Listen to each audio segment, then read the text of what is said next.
Ayan, class. So, ito yung continuation ng discussion natin.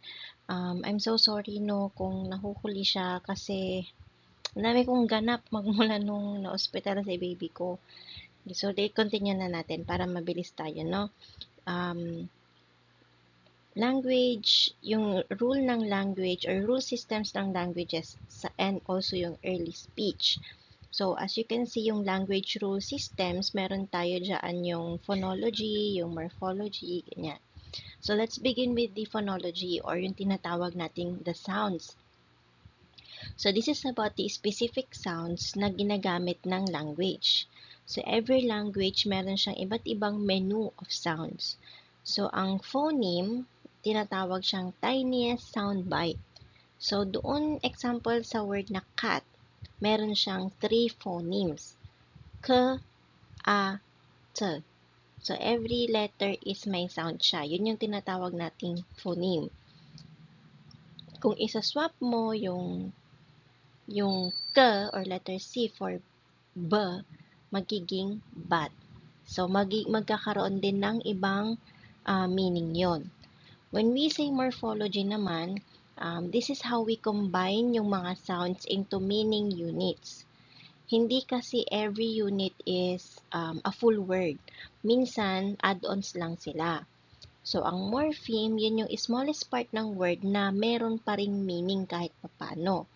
For example, yung word na unbreakable. So, meron siyang 3 morphemes or syllables. Unbreakable. Morpheme. So, kapag tinanggal mo yung un doon sa unbreakable, magiging breakable siya. So, ibang meaning na naman yun. Meron ding ibang meaning yung unbreakable. So, regardless kung may alisin kang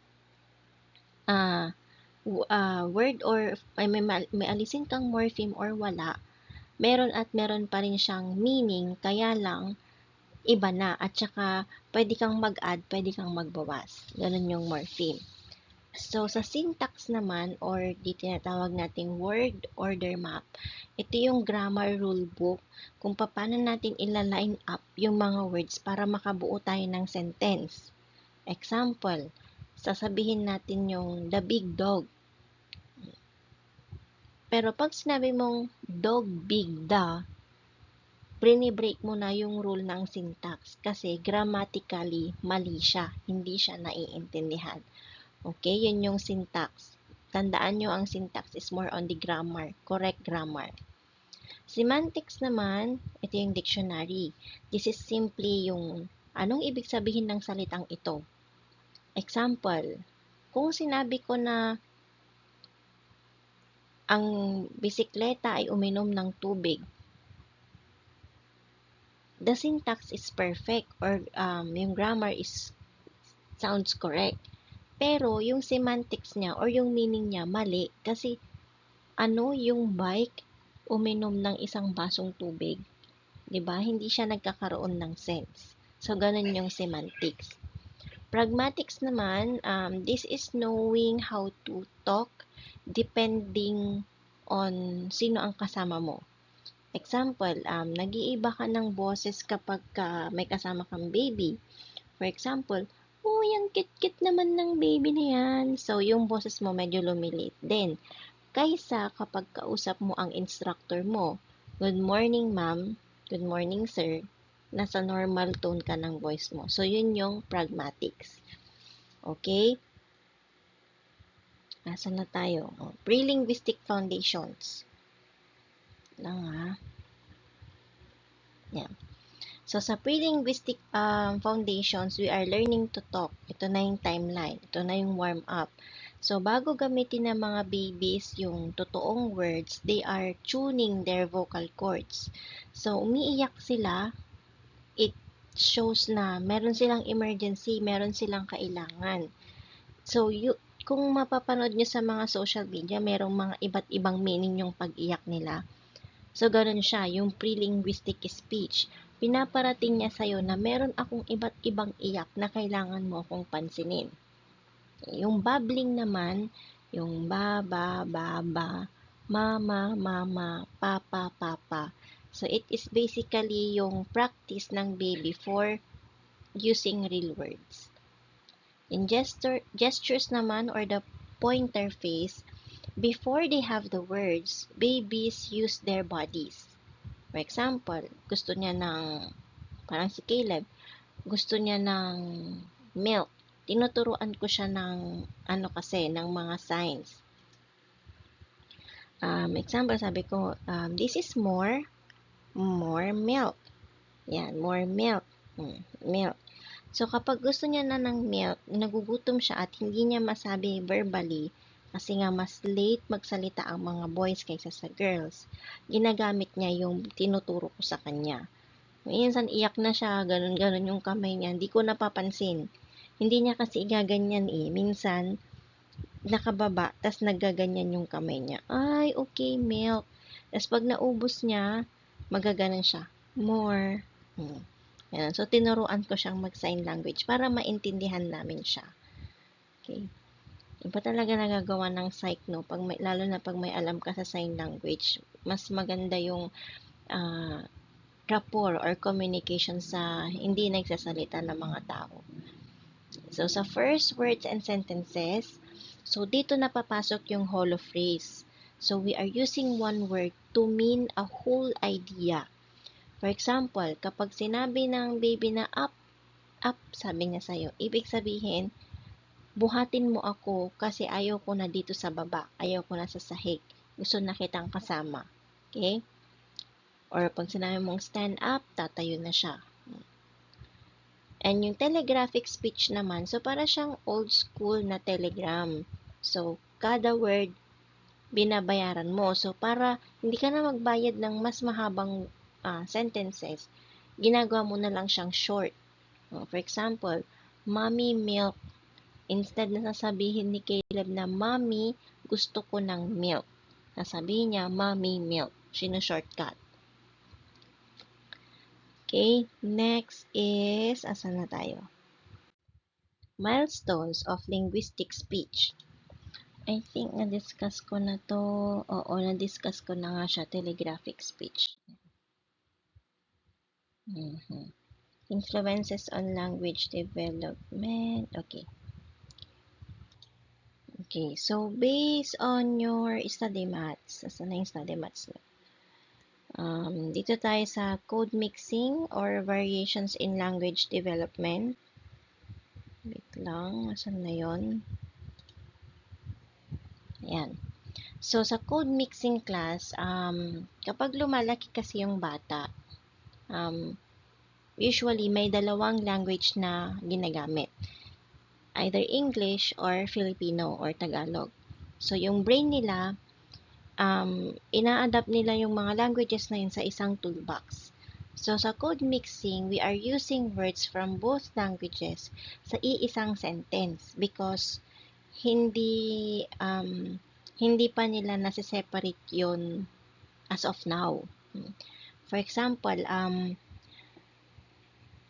tawag nito, ano ba yung code, ano ba example ng code mixing?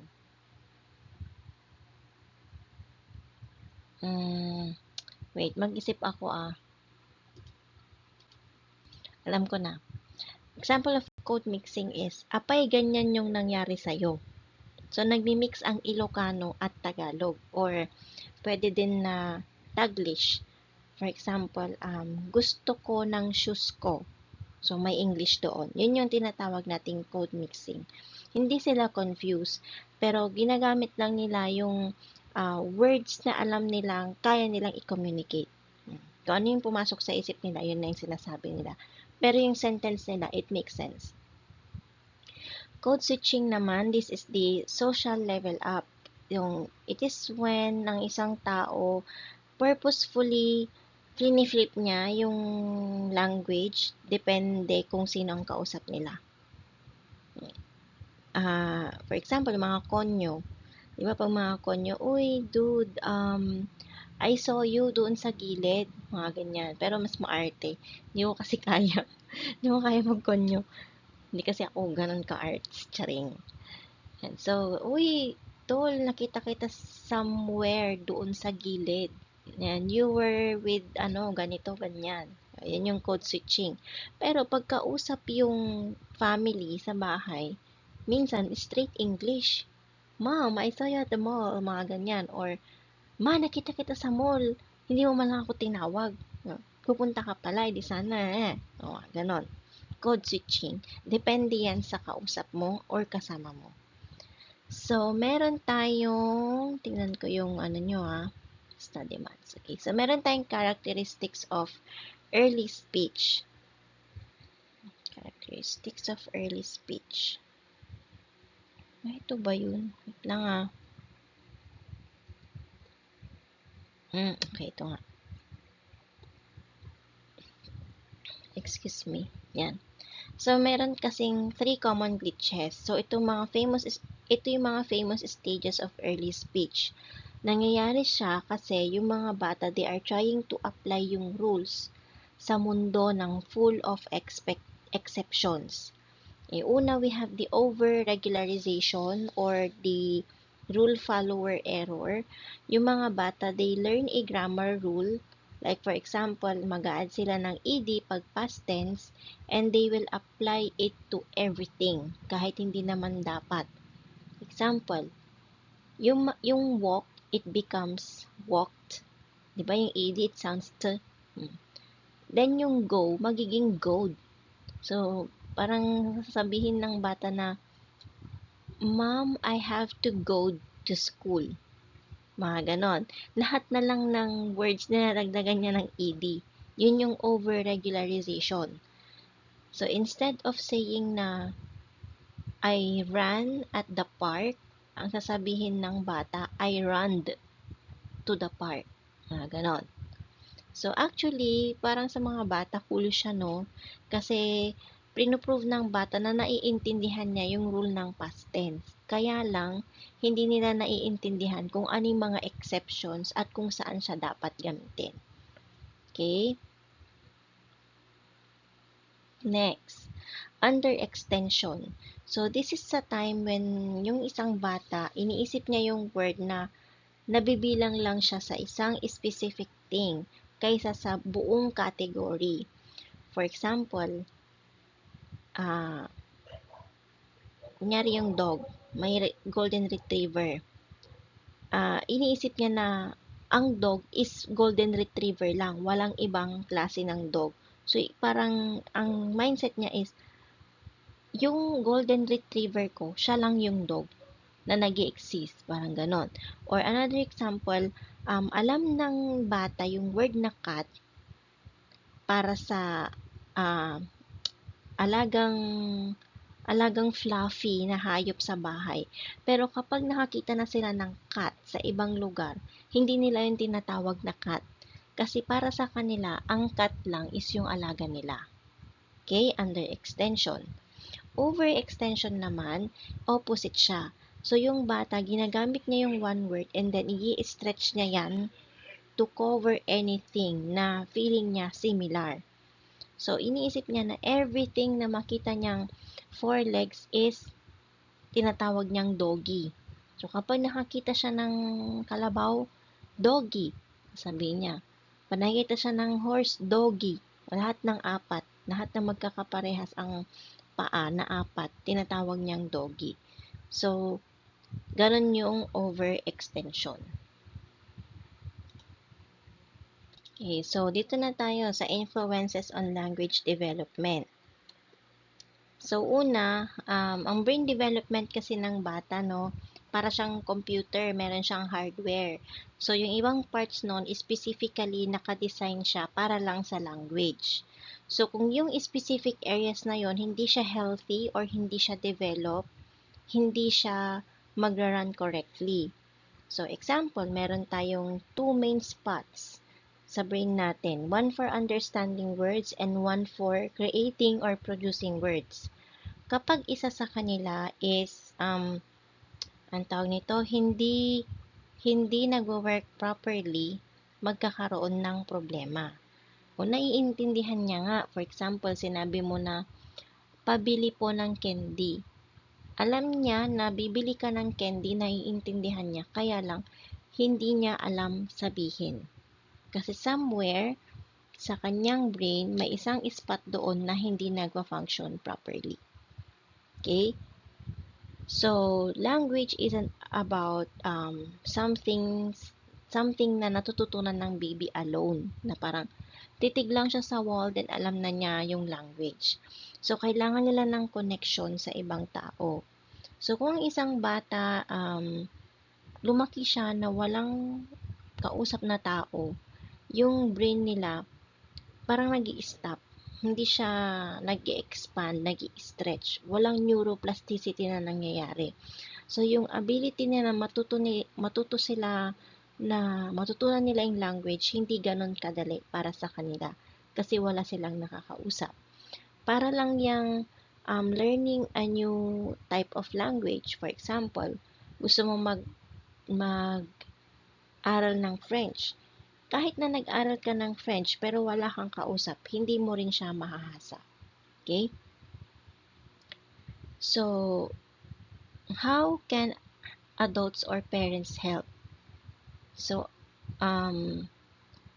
it works like a highlight reel, parang sound para sa ears ng mga babies. So, yung mga high pitch, for example, hello, baby Bogart, ganyan. Na parang naaano sila, nakukot yung attention nila. And then, ang tawag nito, pag slow mong tinuturo sa kanila yung mga words, for example, one single word. For example, single word lang, this is pink, this is red, this is yellow, ganyan. Mabilis sila yung makukuha, and then, magpuproceed na sila sa bagong pag-aaral ng isang word. So, instead of saying na ang isang aso tumakbo doon sa damuhan, pwede mong sabihin kay baby na, look, nakita mo yung dog? Bogart, nakita mo yung dog? Ang laki ng dog. Ganon. Pero high pitch siya. Okay? So, meron din tayong tinatawag na recasting. So, kapag ang baby nagkamali siya or ang bata, yung adult or parent, uulitin niya yon correctly. Pero hindi niya kinokorek yon na pwedeng ma-offend yung bata. So, hindi mo pwedeng sabihin kasi sa bata na, no, that's wrong. Kailangan sabihin mo, kunyari, sinabi niya sa'yo na, Mommy, Daddy, punta work. So, pwede mong sabihin na, yes, pumunta siya sa work. Iko-correct mo siya grammatically na hindi siya na-offend. Okay? Lang. Okay, next. So, sa expanding naman, we are adding more info. So, kapag kinukuha natin yung tiny sentence, we are adding a little something doon sa info na gusto ng mga bata or dapat malaman ng mga bata. So, for example, sinabi ng bata na doggy bark. Or, doggy bark. Sasabihin mo sa parent na, oo, yung dog nagbark siya doon sa dumaan na tao na hindi natin kilala. Ganon. Parang, hindi mo pwedeng turuan din siya ng hindi maganda. Parang magkakaroon din ng konting good manners and right conduct. None. Sa labeling naman, ito yung name game. So, it is simply playing na, what's that? Is that a bird? Parang ganon. So, kung ang baby, nag-point out siya sa isang bagay, for example, bird, ganyan. Sasabihin ng parent na, Bogart, look, oh, it's a bird. So, doon pa lang maiintindihan na ng bata kung ano yung pwede niyang i-connect doon sa bird.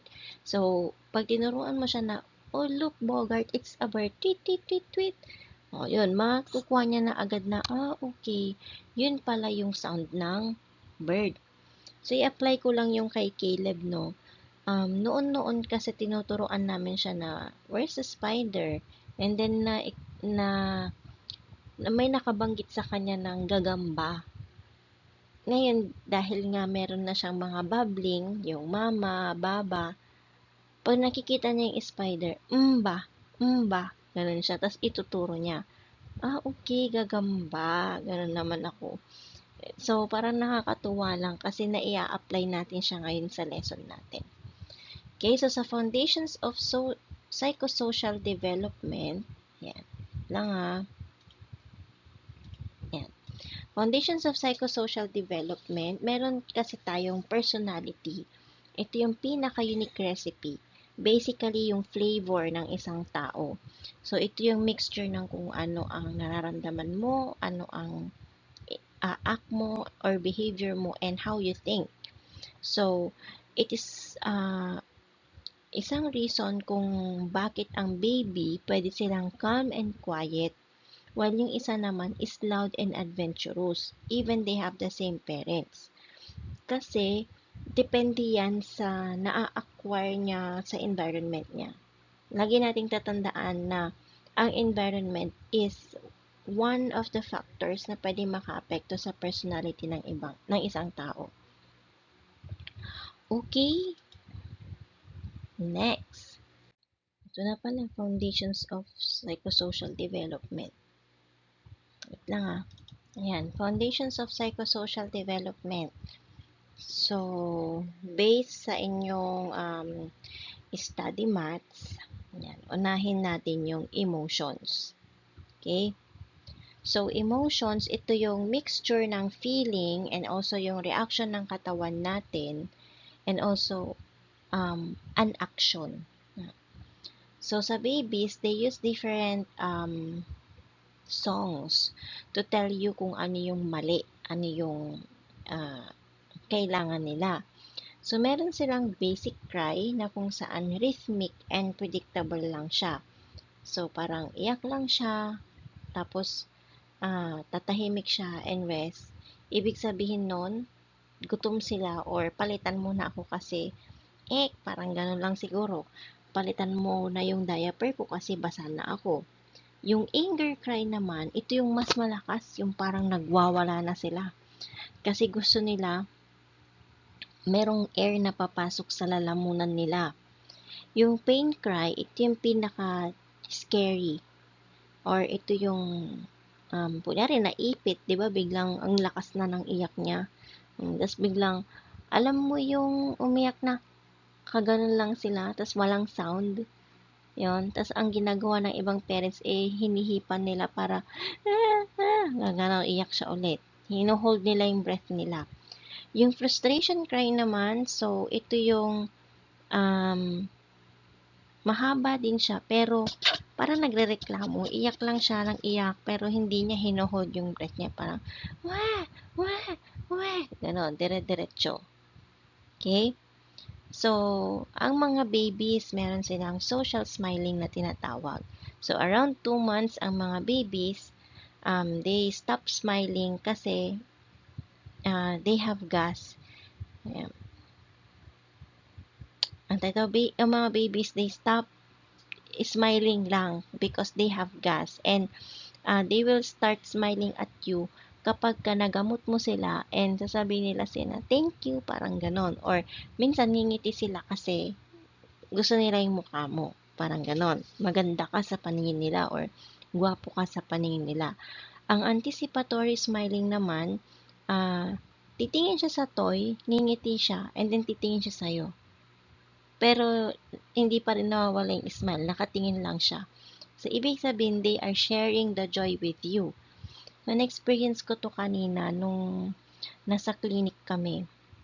Kasi pina-check up namin si Caleb. May nakita siyang toy. Tapos, hiningitian niya yung toy. Tapos, tumingin siya sa akin. So, yun pala yung anticipatory smiling. Okay. So, before a baby can feel complex emotions, kailangan nilang ma-realize na tao sila. So, meron silang self-awareness. Ito yung moment na kung saan yung baby nare-realize niya na pag nakatingin siya sa salamin, ay ako to, hindi ito ibang baby. Okay? Yung self-conscious naman or versus self-evaluative, yung basic sa self-conscious, yung basic na me-focus feelings, magkakaroon yan siya ng embarrassment or envy. Kasi parang isipin niya rin, may binuhat kayong ibang baby, magsiselos siya. or kapag ka maiinggit siya, ganyan, or kapag ka may nasabi ka is nahihiya sila. Self-conscious sila pag ganon. Pag self-evaluative emotions naman, isipin nila na mabait ba akong anak? May feeling silang ganon. Meron ding time na yung isang bata is i-compare niya yung sarili niya or i-compare niya i-compare niya yung sarili niya doon sa behavior na depende dun sa rule na gusto mo. Medyo magulo siya, no? Example ko siya. Kunyari, si Baby Bogart, feeling niya na kapag natapos niya yung puzzle is magkakaroon siya ng sense of pride. Uy, natapos ko siya. Or pwede din na magkaroon siya ng guilt feeling. Kasi, pag hindi nila natapos yung puzzle, parang feeling nila na hindi sila naging successful. So, nagkakaroon ng guilt feeling. Okay? Helping and learning social skills. Ito na yung may altruistic behavior. Okay. So, helping kasi connected siya sa altruism and empathy. Pag sinabi kasi nating empathy class, feel mo kung anong nafe-feel ng ibang tao. Kung umiyak ka, yung baby, titignan ka din niya, mafe-feel sad din siya. So, meron siyang empathy. Altruistic helping, we are doing something nice dahil merong dahilan. For example, si Bogart, nakita ka niya na nahulog mo yung ballpen.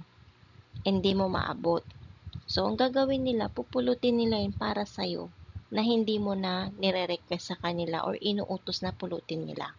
Okay, meron silang altruistic helping.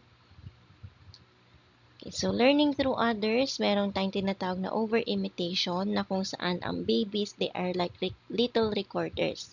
Kung anong pinakita mo sa kanila, yun din yung gagayahin nila. So, they copy everything, kahit yung mga useless na mga bagay-bagay, kasi pinagkakatiwalaan kanila na ganun dapat pala ang ginagawa. Okay? Saan na tayo? Next, yan. Understanding temperament. Last time, nung discussion natin, sinabi ko ano yung temperament, diba? Yung pagtitimpi, yung pagtitiis ng emotion or pagkontrol ng emotion. Ayan. So, meron tayong tawag nito, 3 types sa temperament. So, karamihan sa mga babies, they fall into one of these categories base kasi kung paano nila hinahandle yung daily routines and also yung new people. So, una we have the, asan na ba? Tingnan ko lang yung study mats nyo, Okay, easy children. Okay, so sa easy children or the easy child, so they go with the flow na type of baby sila. So they eat and sleep on a regular basis or regular schedule. Ngingiti sila sa ibang tao and hindi sila mabilis mabugnutin or mainis. Yung difficult child naman, ito yung may mataas na pangangailangan na bata. Lagi silang iyak na iyak and meron silang irregular sleeping or eating patterns and ayaw nila ng bagong situations.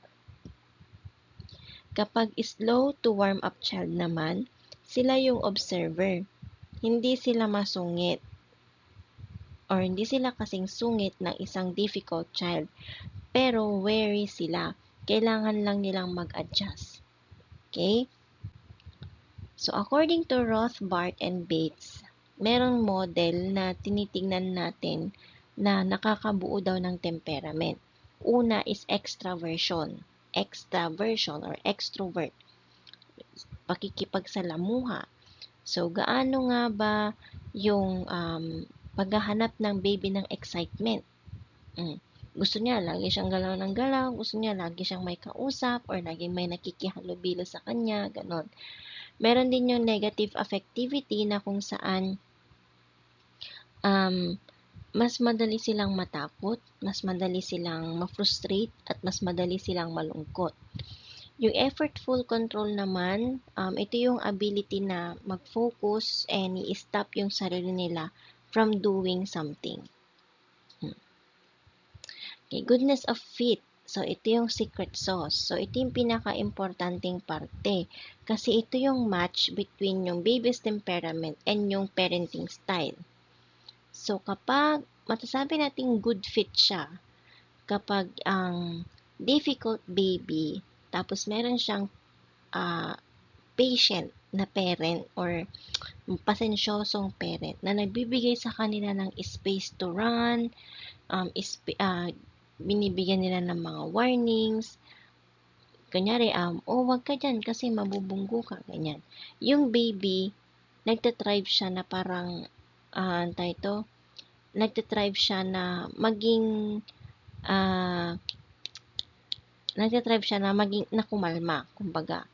Pag bad fit naman, ito yung slow to warm up baby na kung saan yung parent na tuloy-tuloy siyang pinupush sa gustuhan ng parent and na-frustrate yung bata. Ang magiging consequence is magkakaroon siya ng stress and magiging mahiyain siya. Behavioral inhibition. So, sinusukat nito kung paano nagre-react yung baby sa isang bagay na hindi pa nila nakikita dati. So, yung pag merong high inhibition, yung body nila, yung katawan ng bata, nagre-react yan physically. Nagkakaroon siya ng mabilis na tibok ng puso, or sasakit yung, or gaganon nila yung likod nila, basta parang nagpapapansin sila, or they may get very upset or nagagalit sila. So, inhibited sila, they held back kasi takot sila. Kapag low inhibition naman, mas kalmado, mas curious, mas relax yung bata. So, they might even reach out doon sa tao or sa isang bagay na gusto nilang makuha immediately.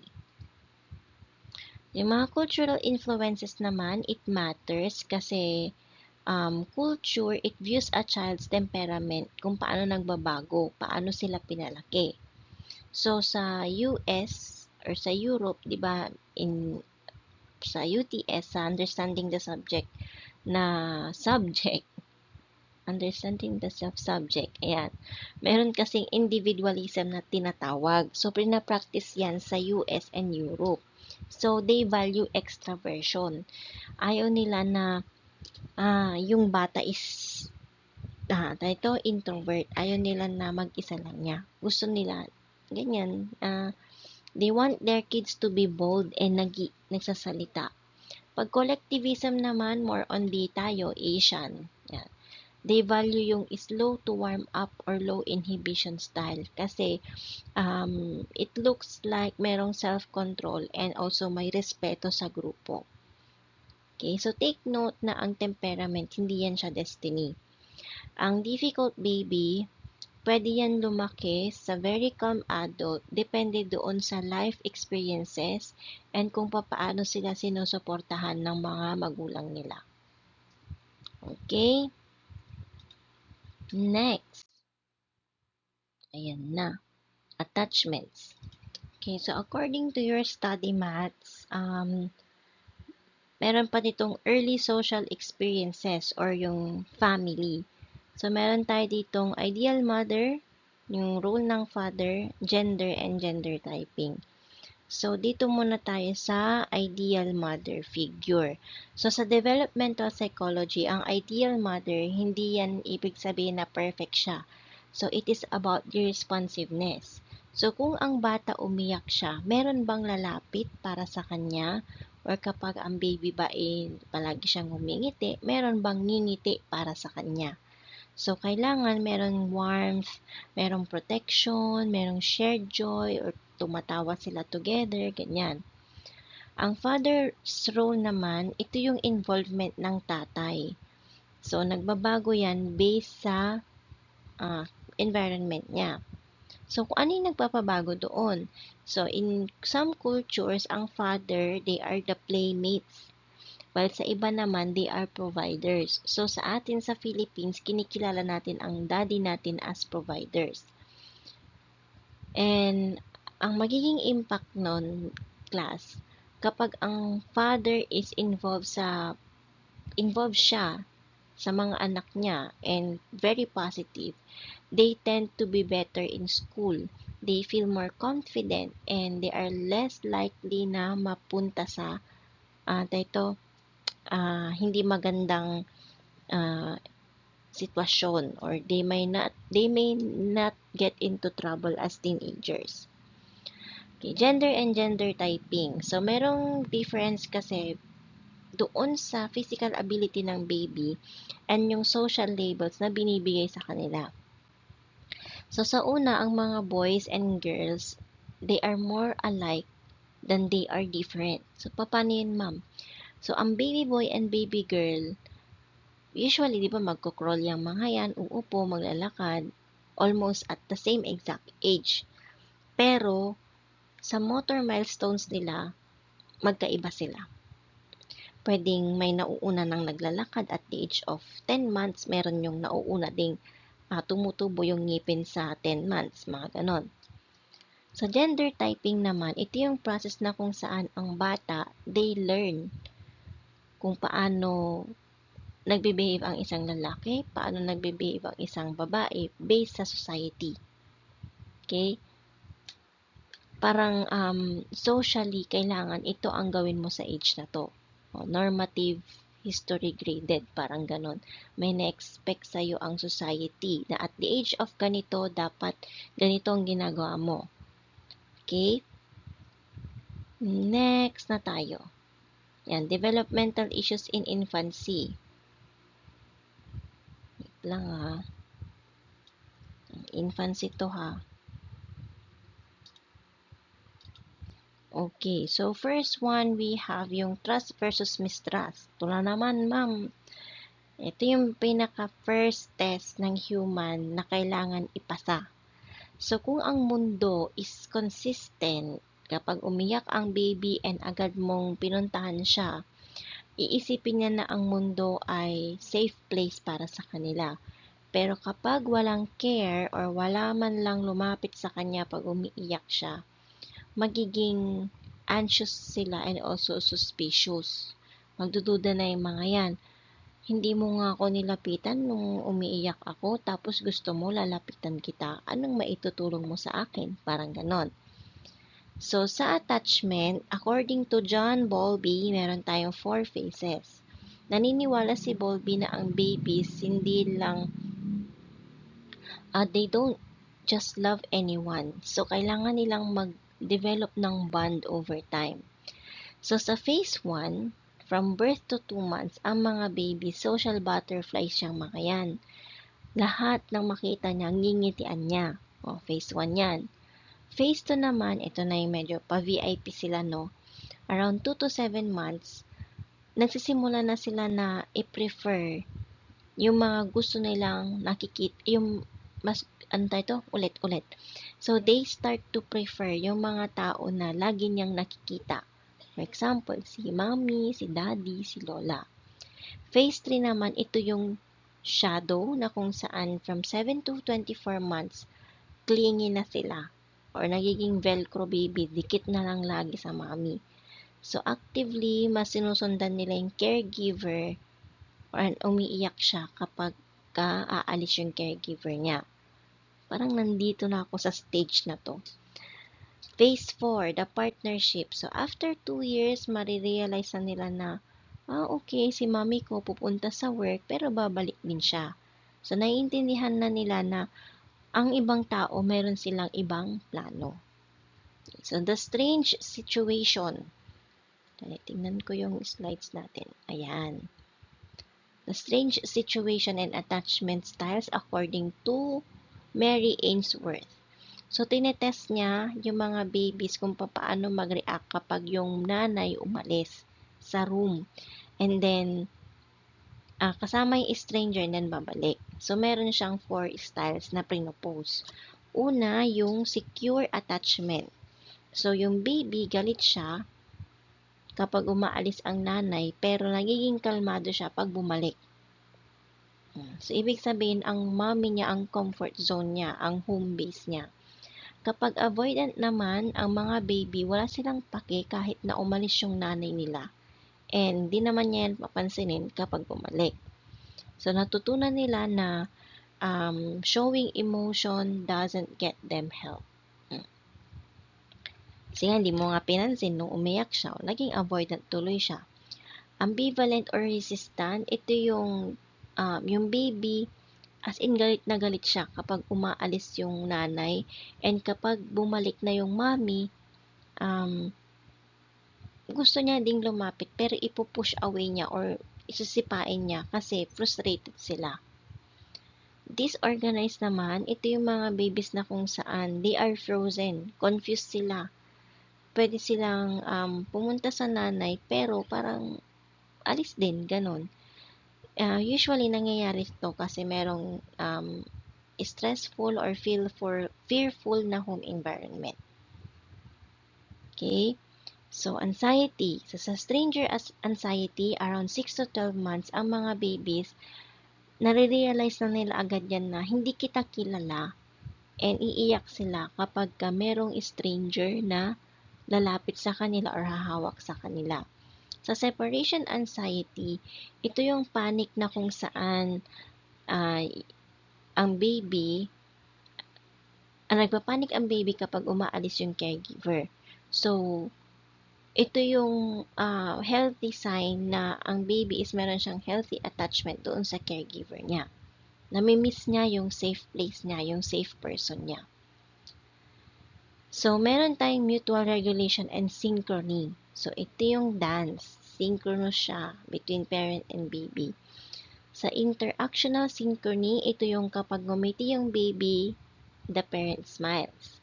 Pag ang baby tumingin siya sa iba, ang parent binibigyan siya ng space. So, parang they are sync. Parang hindi pilit yung mga nangyayari.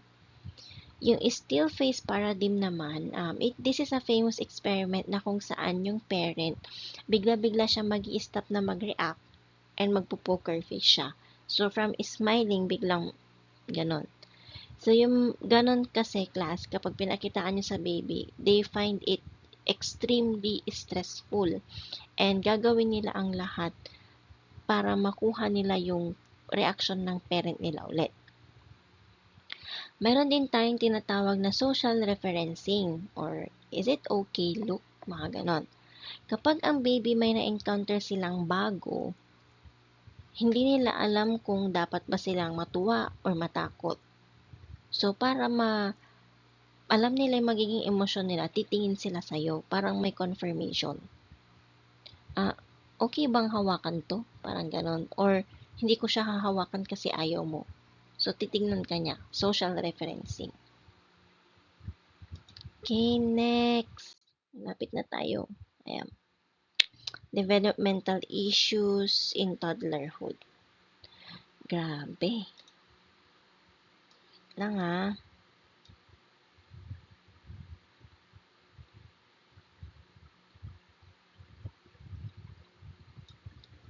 Okay. Okay. Asan na tayo? Emerging sense of self. Okay, so self-concept. It is simply the way you describe yourself. So, sa una kasi mga babies, hindi nila alam na nag-exist sila as individuals. But toddlers, they start to realize na ako yung tao na merong sariling pangalan at may sariling gusto. Okay, sa Autonomy versus Shame and Doubt by Erik Erikson, ito yung pinakamalaking struggle for toddlers. So, age 1 to 3. Sa autonomy kasi or independence, kapag ang parents hindi in-encourage ang mga toddlers na subukan yung mga iba't ibang bagay, ang bata will develop a will. Or ito yung feeling na ma-handle nila ang mundo. Independence. Pag shame and doubt naman, ito yung parents na very impatient sila or wala silang mahabang pasensya or palagi nilang tinutulungan yung anak nila. At dahil doon, yung anak nila pwedeng magsimula na feel na clumsy sila or they feel bad kasi duda sila sa ability or sa kakayahan nila. Socialization and conscience naman, ito yung process of learning na rules of the world. Okay? O sa una, ang bata sumusunod yan sa rules. Pero dahil ayaw nila na mapahamak sila, merong nangyayaring internalization. So, merong level up na nangyayari na kung saan ang bata, susunod siya sa rule kasi feeling nila or naniniwala silang yun yung tama. Sa self-regulation, ito yung break ng brain natin or ito yung ability ng isang bata na i-stop yung sarili nila na gumawa ng mga bagay na unnecessary kasi natatandaan nila na merong rules silang sinusunod. Sa conscience naman, ito yung little voice sa head natin. Parang may feeling of discomfort ka or meron kang guilt feeling na kapag ginawa mo to, may kaparusahan or may hindi magandang mangyayari. Kasi alam din nung bata na may dapat siyang sunding rules and parang caught in between siya na gagawin ko ba to or i-stop ko to. Okay, so the 3 levels of compliance. Ang mga psychologists, they look how a child obeys to see kung gaano nga ba sila ka-internalize doon sa rules. So, merong situational compliance. Okay. So, merong situational compliance na tinatawag. They only listen kasi alam nila na nandyan ka lang. Example, hawakan ng bata yung cake. Makikinig sila pag sinabi mong, wag mo nga hawakan yung cake kasi nandyan yung presence mo. Pag committed compliance naman, nakikinig sila kasi natanggap na nila yung rule at nai-apply nila yun sa sarili nila. So, kapag sinabi mo kay Baby Bogart na, oh, Bogart, don't touch the cake. Kahit umalis ka, hindi niya hahawakan yon. Receptive cooperation naman, ito yung kung saan ang bata is meron siyang eagerness and masaya siya na tulungan ka sa araw-araw na gawain. Okay, next we have relationships with other children and also yung child maltreatment. Medyo malapit na tayo. Wait lang.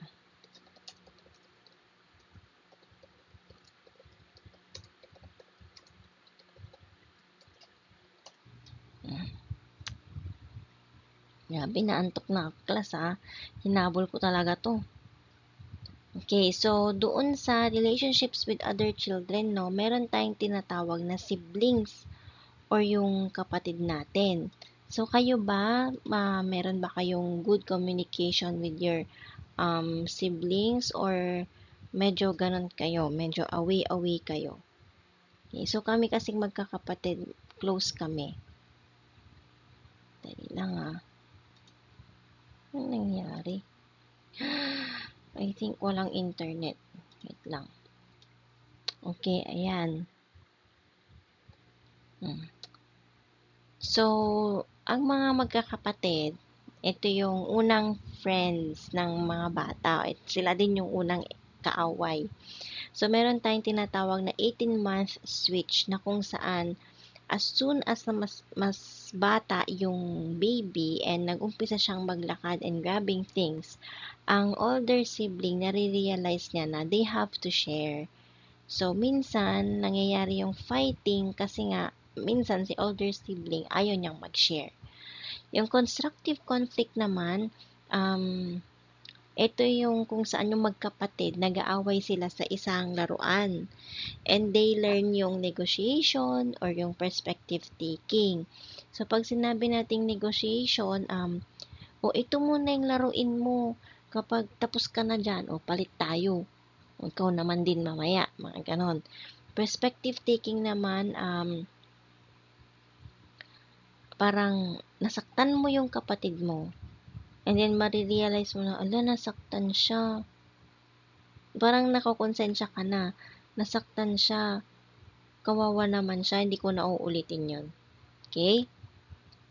Ano naman ang relationship ng mga bata sa outside world? O parang PBB yan. So, mga peers is mga bata din yung mga yan, pero hindi sila family. So, around age of 1 or 2, ang mga bata, they start showing yung totoong interest nila sa ibang bata. Especially pag nasa pasyalan sila, nasa school, ganyan. So, ang benefit niyan, um, nagkakaroon sila ng socialization, nagkakaroon sila ng friends, and the kids learn to be even more careful and fair with peers. Kung saan na-practice na nila sa bahay na meron silang kapatid, yun yung first friend nila, maa-apply nila yun sa peers nila. Okay? Dito na tayo sa child maltreatment. So, maltreatment is any behavior na pwedeng makaharm doon sa physical and emotional well-being ng bata. And merong mga major types. Una, we have the physical abuse. So, obviously, yung pananakit physically. Panununtok, pamamalo, ganyan, on purpose. Neglect naman, ito yung mas common form na kung saan hindi kasi to about sa kung ano ang ginagawa mo para sa bata. Ang negligence kasi or neglect, ito yung failure mo na gawin kung ano yung para sa bata. Kapabayaan, kumbaga. Emotional maltreatment, so meron siyang invisible scars sa mga bata. So, kasama dyan yung parang inaapi mo yung bata, tinatakot mo siya, or hindi mo siya binibigyan ng affection. Okay, sexual abuse and sex trafficking. Okay, very to ngayon, common. Ito yung any harmful or commercial sexual exploitation sa mga bata. Di ba may mga nanay na ibebenta nila yung mga sex videos ng mga anak nila, especially sa mga pedophile or yung mga taong mahilig sa mga bata. Disorder yun. Okay? So, meron tayong specific medical conditions. Una yung non-organic failure to thrive. So, very heartbreaking to kasi ito na yung time na kung saan ang baby nag-i-stop na siyang mag-grow or mag-gain ng weight kasi wala siyang medical sickness. Nangyayari lang siya kasi yung baby emotionally malungkot siya, nai-stress siya, and yung katawan niya literally nag-stop ng mag-develop. Grabe, nakakatakot naman to. Yung shaken baby syndrome naman, yung mga baby kasi malambot pa yung mga muscles ng mga yan and weak pa. So kapag shinake mo sila dahil galit ka, yung brain nila magpa-bounce dun sa skull. So it may lead to permanent brain damage. Pwede silang mabulag and also mamatay. So, ang mga bata na nakaka-experience ng maltreatment, they often struggle with social skills. Hindi sila nakikipag-socialize. So, ang bata daw na naa-abuse sa bahay, pwede silang mabully sa school kasi they think na ang pamamalo is how you solve problems. Or they might become very avoidant, ayaw nilang lumapit, and umiiwas sila na makipagkaibigan kasi wala na nga silang pinagkakatiwalaan. Nakakasad naman ng ending ng lecture natin, no? So, that ends our discussion for chapter 4. Okay, so kung meron kayong questions, di kayo naintindihan, you may approach me and I am very willing to discuss it to you. Grabe, naka-1 oras na naman tayo. So, that's all, class. I'll see you soon. Thank you very much for listening. Bye!